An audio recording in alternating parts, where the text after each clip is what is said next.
Imaginez que vous êtes recruté par un réalisateur d'émissions de télé pour être la tête d'affiche d'une émission de prank pour finalement apprendre que le dernier prank que vous avez fait a causé la mort d'un homme.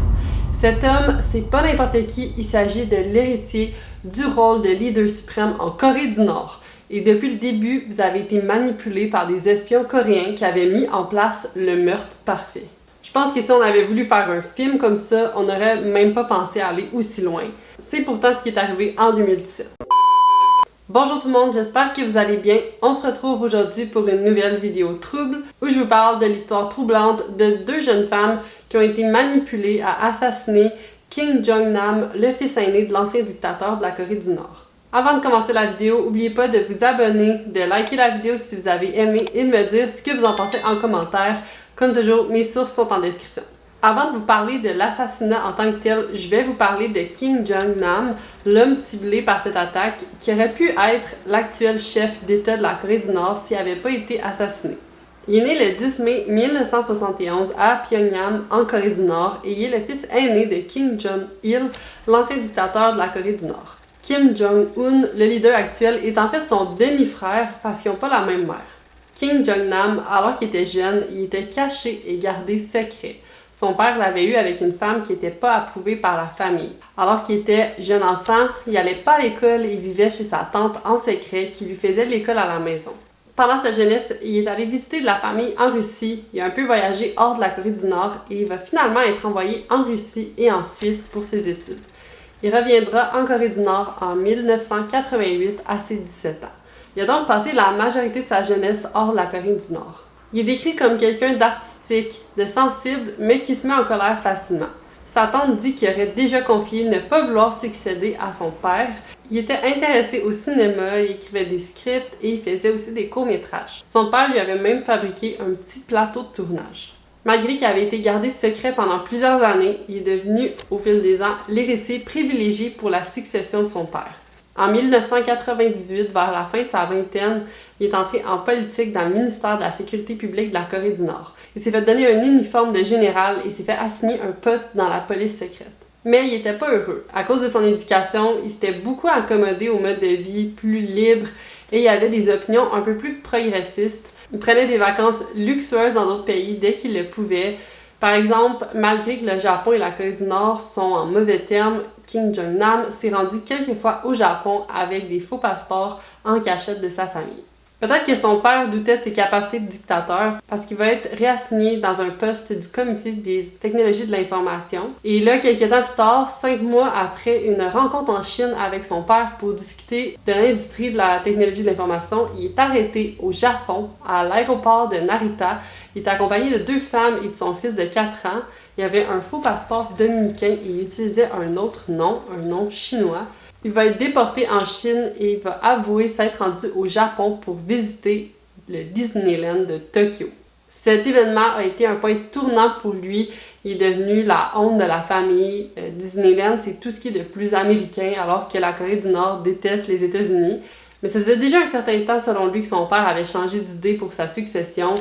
Il a raconté à un journaliste japonais que depuis son éducation en Suisse, il insistait pour faire une réforme et pour ouvrir leur marché, ce qui n'était vraiment pas la vision que son père avait, et son père l'a même accusé d'être devenu capitaliste. Kim Jong-nam était clairement le mouton noir de sa famille, il était le seul à parler aux médias hors de la Corée du Nord. Il allait régulièrement au casino, il buvait de l'alcool, il arrangeait des business deals, il était considéré comme un playboy. En 2003, suivant l'histoire de Disneyland, il a été exilé de la Corée du Nord et s'est installé en cachette à Mako, en Chine, ville considérée un peu comme l'équivalent de Las Vegas. Depuis son exil, il critiquait à l'occasion le régime nord-coréen, ce qui plaisait clairement pas à sa famille. En juillet 2006, alors qu'il allait rendre visite à son frère en Allemagne, il a survécu à une tentative de meurtre par le régime nord-coréen à l'aéroport de Budapest. Bref, tout ça a mené à considérer un nouvel héritier, Kim Jong-un. C'est exactement ce qui s'est passé le 17 décembre 2011 lorsque leur père, Kim Jong-il, est décédé. Kim Jong-un est devenu le leader suprême de la Corée du Nord. Un fun fact que j'ai appris pendant mes recherches, c'est que Kim Jong-nam et son frère Kim Jong-un se sont rencontrés pour la première fois au décès de leur père.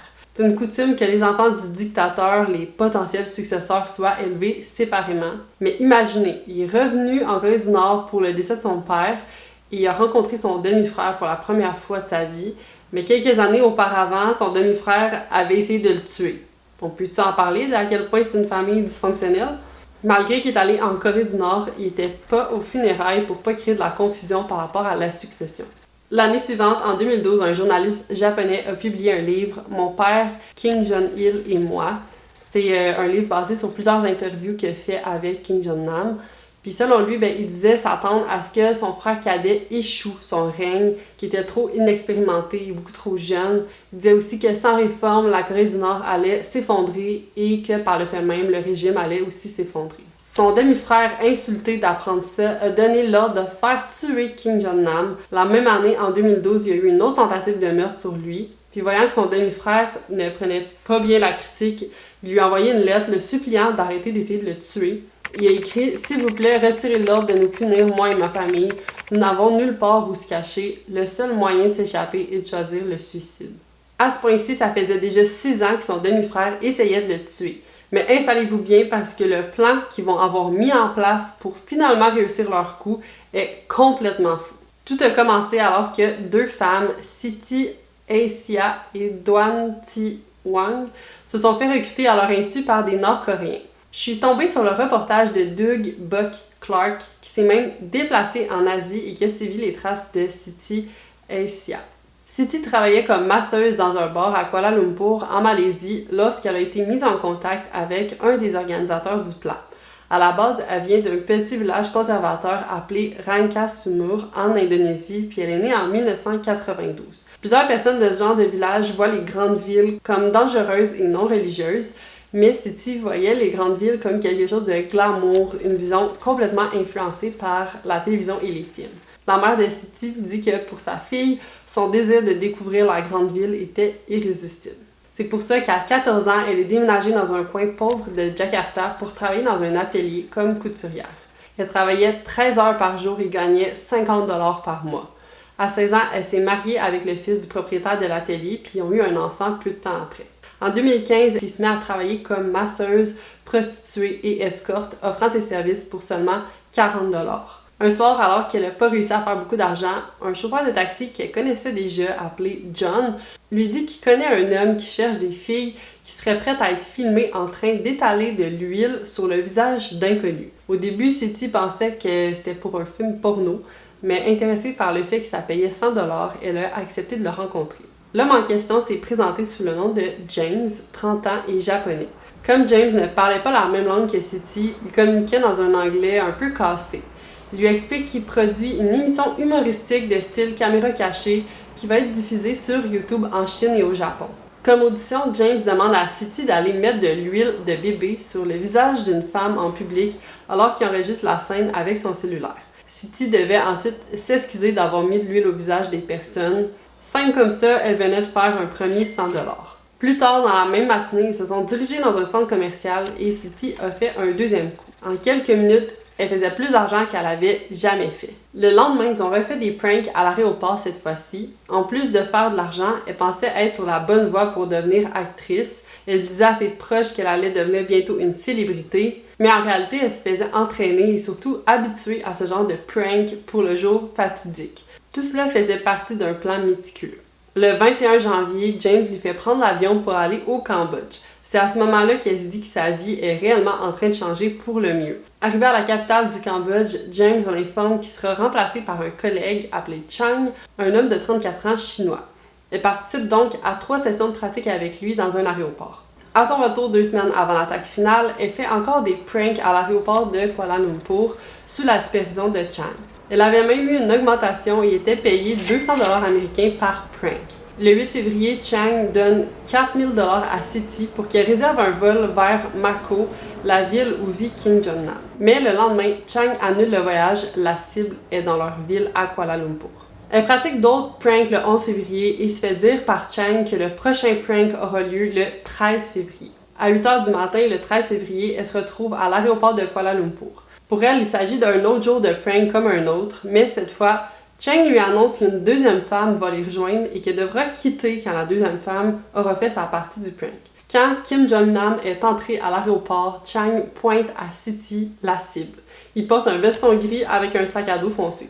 Il lui demande de tendre la main et il dépose une substance huileuse. Mais Siti remarque que l'huile sent l'huile mécanique, contrairement aux autres fois où elle avait utilisé de l'huile pour bébé qui est sans odeur.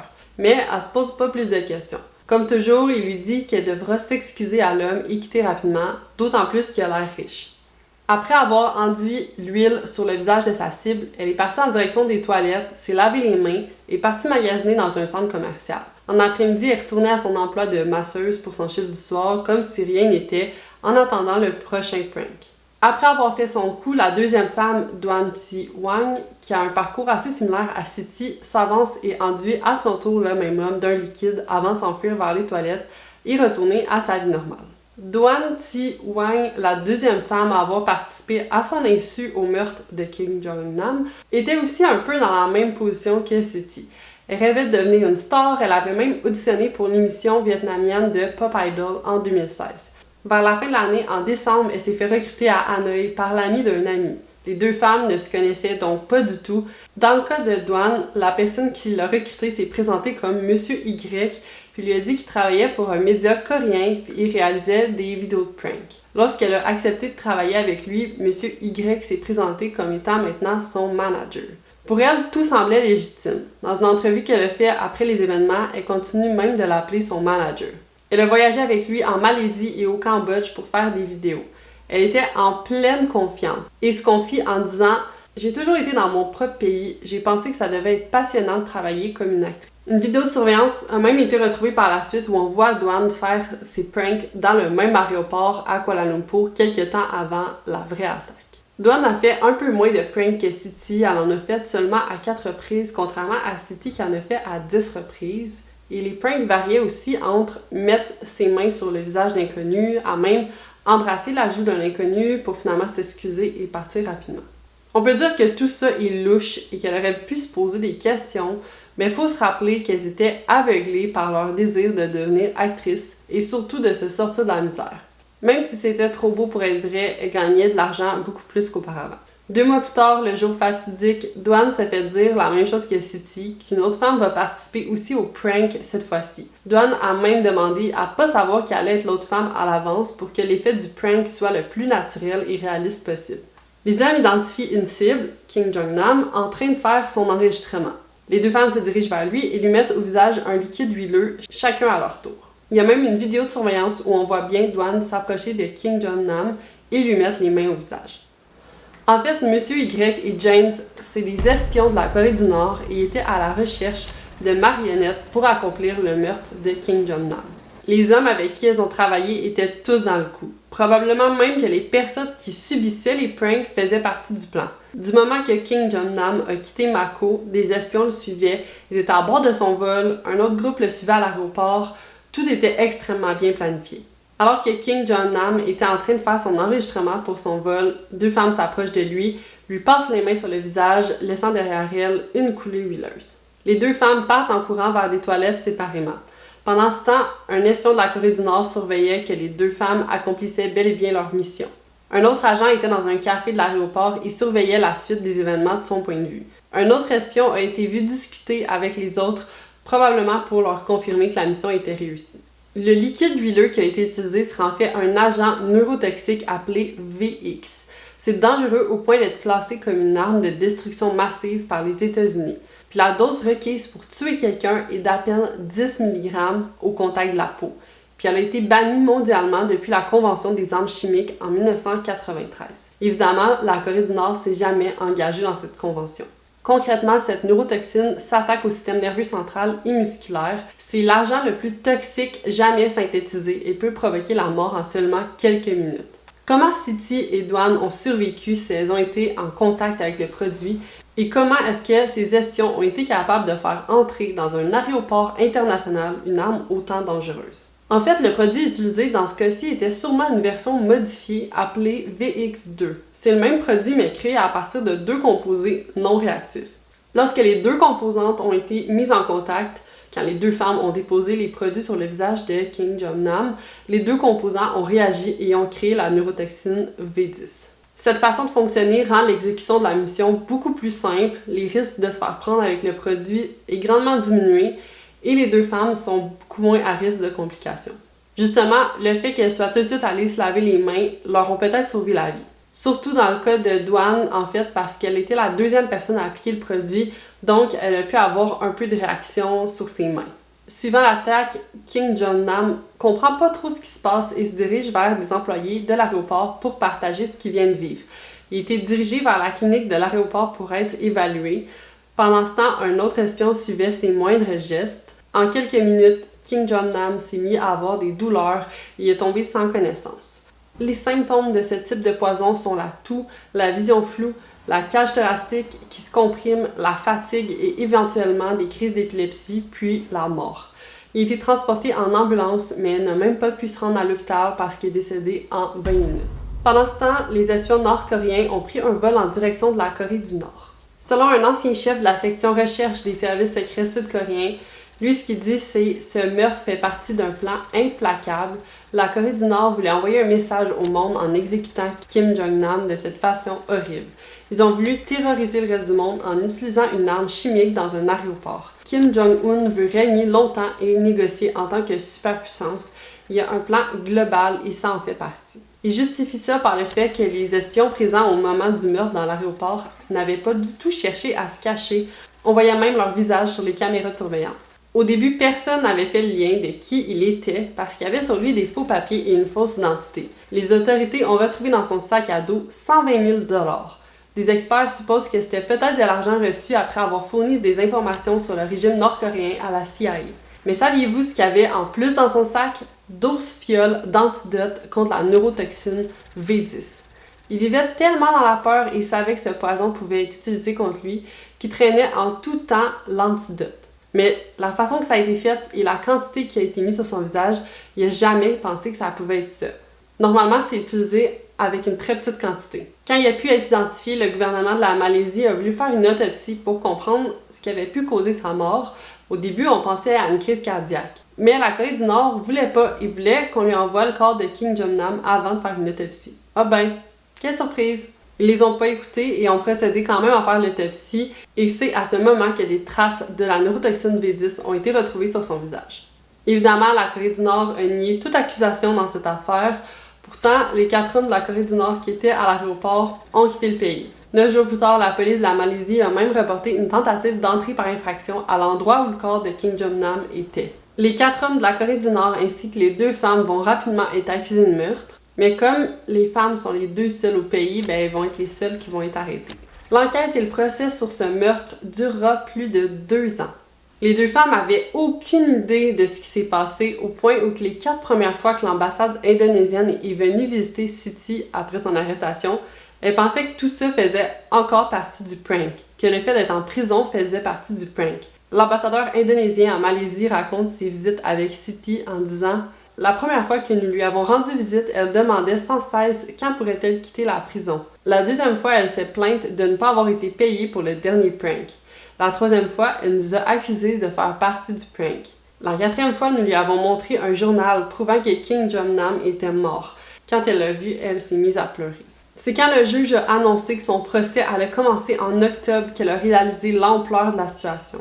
Malgré que les 2 femmes disaient ne pas avoir été mises au courant et simplement avoir été engagées pour une émission de prank, personne ne les croyait. Le fait qu'elles soient allées se laver les mains après avoir utilisé les produits était suffisant pour les considérer comme complices. Pour leur défense, l'avocat de Siti explique que selon la loi malaisienne, c'est pas considéré comme un meurtre s'il n'y avait pas l'intention de tuer. Il dit que sa cliente a été piégée et avait donc pas l'intention de commettre un crime, que Siti connaissait même pas la différence entre la Corée du Sud et la Corée du Nord. Les femmes avaient aucun motif pour assassiner cet homme, mais le juge dit qu'il y avait assez de preuves pour soutenir qu'il s'agit d'un complot bien planifié entre les 2 femmes et les 4 hommes nord-coréens. Simplement parce qu'il n'y avait pas de grosse équipe de tournage ou d'autres éléments qui auraient pu induire les femmes en erreur selon lui et qu'elles allaient devoir être jugées pour meurtre. Puis dans le cas où elles sont reconnues coupables, elles feront face à la peine de mort par pendaison.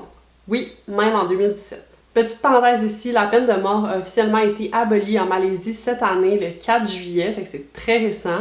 Au fil du temps, la police a identifié 3 autres hommes de la Corée du Nord comme suspects qui se sont rapidement réfugiés à l'ambassade de la Corée du Nord avant qu'ils puissent être arrêtés. Tout cet événement a grandement tendu la relation entre la Malaisie et la Corée du Nord. La Malaisie était aussi dans une position délicate puisque 9 diplomates malaisiens étaient en Corée du Nord lors de ces événements. Ils ont donc fait une entente, relâché les 3 accusés espions cachés à l'ambassade en échange que les 9 diplomates malaisiens retournent au pays de façon sécuritaire. Les 2 seules accusées restantes en sol malaisien pour le procès étaient donc les 2 jeunes femmes. Leur procès a débuté en octobre 2017. Les femmes ont plaidé non coupables au chef d'accusation de meurtre. Le procès semble avoir été assez difficile à faire parce que le gouvernement malaisien avait retourné le corps de Kim Jong-nam et plusieurs autres éléments clés de l'enquête en Corée du Nord après l'autopsie. Normalement, dans un procès, il peut y avoir plusieurs experts qui vont passer en revue les preuves, mais si on les a pas, ça cause beaucoup de problèmes et c'était donc très difficile pour les procureurs de prouver que les 2 femmes étaient coupables. On avance jusqu'en 2019. Pendant ces 2 années, les 2 femmes étaient en prison. En mars 2019, Siti Aisyah a été libérée après que les charges retenues contre elle aient été abandonnées. Le mois suivant, en avril 2017, le chef d'accusation de meurtre a été abandonné contre Dwan Thi-wan et les accusations ont été modifiées pour avoir causé volontairement des blessures à l'aide d'armes ou de moyens dangereux. Elle a plaidé coupable et a été condamnée à 3 ans et 4 mois de prison. Elle a pu être libérée après le 2/3 de sa peine pour avoir eu une bonne conduite. Elle est donc sortie de prison en mai 2019. L'enquête judiciaire en 2019 terminera finalement en confirmant que les 2 femmes ont été piégées et qu'elles ont participé à leur insu à empoisonner Kim Jong-nam alors qu'elles pensaient faire partie d'une émission de prank. Quelques mois plus tard, le Wall Street Journal a publié un article rapportant que des employés de l'État américain avaient confirmé que Kim Jong-nam était bel et bien une source de la CIA, ce qui explique le motif de Kim Jong-un d'assassiner son demi-frère. Officiellement, la Corée du Nord n'a jamais reconnu être ceux qui ont exécuté le plan pour l'assassination de Kim Jong-nam, mais je vous rappelle qu'on a pu facilement reconnaître les visages des espions sur les caméras, qu'on a pu facilement savoir qu'ils étaient des Nord-Coréens. Au final, la Corée du Nord n'a pas vraiment eu de grosses conséquences par rapport à cet événement et les 2 femmes ont été reconnues non coupables de meurtre. Est-ce qu'on peut donc qualifier ça de meurtre parfait? Je vous attends dans les commentaires pour en discuter. Si vous avez aimé cette vidéo, je vous recommande celle sur le futur combat entre Mark Zuckerberg et Elon Musk. Je vous explique pourquoi ils sont des rivaux et pourquoi ils se détestent et qu'est-ce qui se passe entre Twitter et la nouvelle application Thread. Bref, je vous mets le lien de la vidéo juste ici et nous, on se retrouve mercredi prochain pour une nouvelle vidéo. Bye!